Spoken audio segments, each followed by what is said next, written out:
Maglagay lang ng pandikit sa kape. Kailangan natin ang pangunahing sangkap para sa ating trick, ang kape.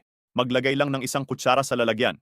Kailangan natin ngayon ng puting pandikit. Mas maraming atensyon, ang pandikit na gagamitin natin ay PVA adhesive. Dapat itong uri ng pandikit para gumana ang ating tip.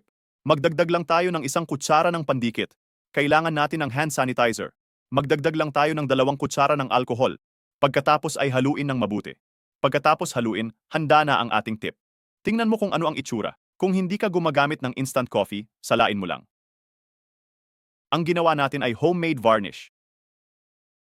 Tama yan. Kukuha ako ng kahoy para ipakita ang produkto. Gamit ang brush, ipahid sa buong piraso. Tingnan nyo kung gaano kadali gamitin. Bukod sa pag-varnish, pinapatagal din nito ang kahoy. Wala ka ng varnish sa bahay? Huwag mag-alala. Gamit ang pandikit, alkohol, at kape, makakagawa ka ng varnish.